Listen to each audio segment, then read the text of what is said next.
Simón, también conocido como Pedro, es una de las figuras más importantes del Nuevo Testamento y uno de los discípulos más destacados de Jesús. Su vida ejemplifica un viaje profundo de fe, transformación y redención. Dejó su vida como pescador para convertirse en un líder crucial en la iglesia primitiva, y su historia está marcada tanto por actos de fe y valentía como por momentos de duda y arrepentimiento.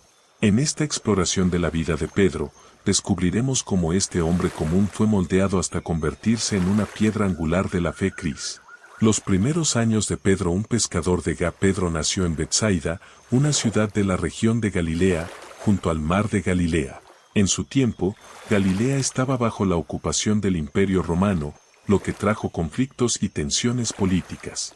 Los impuestos elevados y la constante presencia de soldados romanos recordaban a los judíos el yugo opresivo. Los habitantes de Galilea, al igual que en otras partes de Judea, esperaban ansiosos al Mesías, quien restauraría el reino de Israel y liberaría a su pueblo. La profesión de pescador, que Pedro compartía con su hermano Andrés y sus amigos Santiago y Juan, era ardua pero vital para la economía local. La pesca en el mar de Galilea requiere habilidades, resistencia y un conocimiento profundo de las corrientes y patrones climáticos. En este contexto, Pedro creció como un hombre trabajador y, el llamado de Pedro serás pescador de hombres. Pedro conoció a Jesús gracias a su hermano Andrés, quien era discípulo de Juan el Bautista y había escuchado hablar de Jesús como el Cordero de Dios. Tras este encuentro, Andrés llevó a Pedro a conocer a Jesús. El Evangelio de Juan relata este momento. Jesús, mirándolo, le dijo, «Tú eres Simón, hijo de Jonás, tú serás llamado Cefas», que quiere decir Pedro, Juan 1:42. Este cambio de nombre fue significativo, ya que Pedro significa roca, y prefiguraba el papel esencial que tendría en la fundación de la iglesia. Un día, mientras Pedro y sus compañeros pescadores estaban en el mar de Galilea sin haber pescado nada, Jesús les pidió que echaran nuevamente las redes al agua. A pesar de sus dudas, Pedro obedeció y, para su asombro, atraparon una cantidad de peces tan grande que las redes comenzaron a romperse. Pedro, sobrecogido, se postró ante Jesús y le dijo: «Apártate de mí, Señor, porque soy hombre pecador». Lucas 5:8. En respuesta, Jesús le dijo: «No temas, desde ahora serás pescador de hombres». Lucas 5:10. Pedro, junto con su hermano Andrés, Santiago y Juan, dejó todo para seguir a Jesús. Este acto de renunciar a su vida anterior mostró una fe profunda y una disposición genuina a seguir el llamado de Dios. La transformación de Simón en Pedro la Roca. Después de aceptar el llamado de Jesús, Pedro comenzó un proceso de transformación personal y espiritual. Jesús vio en él un potencial que probablemente ni el propio Simón imaginaba.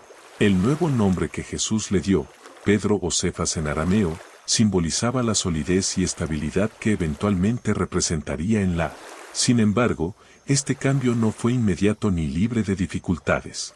Pedro se enfrentó a numerosos desafíos, pero Jesús estaba dispuesto a moldearlo para convertirlo en un líder fuerte y confiable. En uno de los episodios más icónicos de su vida, Pedro intentó caminar sobre el agua hacia Jesús durante una tormenta. Por un breve momento, caminó sobre las aguas, pero al sentir el viento y las olas, comenzó a hundirse y clamó por ayuda. Jesús lo rescató, diciéndole: «Hombre de poca fe, ¿por qué dudaste?».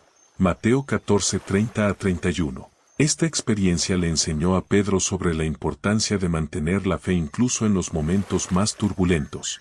La confesión de fe «Tú eres el Pedro» se distinguió como un líder natural entre los discípulos de Jesús, caracterizado por su audacia y pasión. En uno de los momentos más significativos de su vida, Jesús preguntó a sus discípulos: «¿Quién dicen los hombres que es el Hijo del Hombre?». Las respuestas variaban, mencionando a Juan el Bautista, Elías u otros profetas. Entonces Jesús preguntó directamente: «¿Y vosotros, quién decidió que soy?». Pedro, con convicción, respondió: «Tú eres el Cristo, el Hijo del Dios viviente». Mateo 16:16. Jesús reconoció que esta confesión no venía de la carne, sino de la revelación de Dios, y declaró: «Tú eres Pedro, y sobre esta roca edificaré mi iglesia, y las puertas del Hades no prevalecerán contra ella». Mateo 16:18. Esta afirmación estableció a Pedro como un pilar fundamental en la fe. La transfiguración. Un vistazo a la gloria de Cristo. Poco después de la confesión de Pedro, Jesús lo llevó, junto a Santiago y Juan, a un monte alto. Allí, Jesús fue transfigurado ante ellos. Su rostro blanco resplandeció como el sol y sus vestiduras se volvieron como la luz. Moisés y Elías aparecieron y hablaron con él.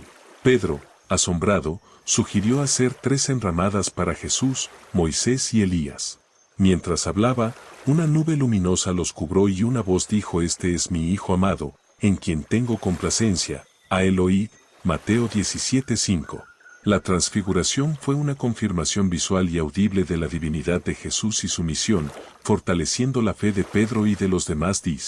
La última cena y la negación de Pedro. Durante la última cena, Jesús compartió con sus discípulos que pronto sería arrestado y ejecutado. Pedro, siempre valiente, afirmó que él jamás lo abandonaría, incluso si todos los demás lo hacían. Sin embargo, Jesús le advirtió que, antes de que el gallo cantara, lo negaría 3 veces, Mateo 26:34. Esa noche, cuando Jesús fue arrestado en Getsemaní, Pedro lo siguió de lejos hasta el patio del sumo sacerdote. Allí, una sirvienta lo reconoció y, temiendo por su vida, negó conocer a Jesús. 2 veces más fue confrontado, y en ambas ocasiones negó vehementemente a su maestro. Tras la tercera negación, el gallo cantó, y Pedro recordó las palabras de Jesús, saliendo afuera y llorando. La restauración de Pedro apacia. Después de la resurrección, Jesús no dejó a Pedro en su arrepentimiento. En una aparición junto al mar de Galilea, Jesús le preguntó 3 veces a Pedro si lo amaba. Cada vez, Pedro respondió afirmativamente, aunque con un corazón quebrantado. Finalmente, Jesús le dijo: apacienta mis ovejas, Juan 21:17, restaurándolo a su posición y dándole un nuevo propósito. Esta reconciliación subraya la profundidad del perdón y la gracia de Jesús, demostrando que, aunque Pedro falló en un momento crítico, Dios. El día de Pentecostés y la en el día de Pentecostés, tras la ascensión de Jesús, el Espíritu Santo descendió sobre los discípulos. Pedro, lleno del Espíritu, dio un poderoso sermón explicando a la multitud que Jesús era el Mesías resucitado. Su mensaje fue tan convincente que unas 3.000 personas se convirtieron y fueron bautizadas ese día, Hechos 2:41.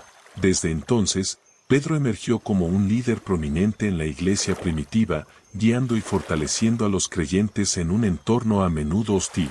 Los milagros de Pedro y el concilio. Después de Pentecostés, Pedro realizó varios milagros en nombre de Jesús. Curó a un hombre cojo en la entrada del templo, Hechos 3:6, y sanó a muchos enfermos, incluyendo a una mujer llamada Tabita, a quien resucitó de entre los muertos, Hechos 9:40. Estos milagros no solo demostraron el poder de Dios, sino que también fortalecieron la fe de los En el concilio de Jerusalén, Pedro defendió la inclusión de los gentiles sin necesidad de que siguieran las leyes mosaicas. Compartió su experiencia con Cornelio, un centurión romano, y explicó cómo el Espíritu Santo había descendido sobre él y su familia, demostrando que Dios no hacía distinción entre judíos y gentiles.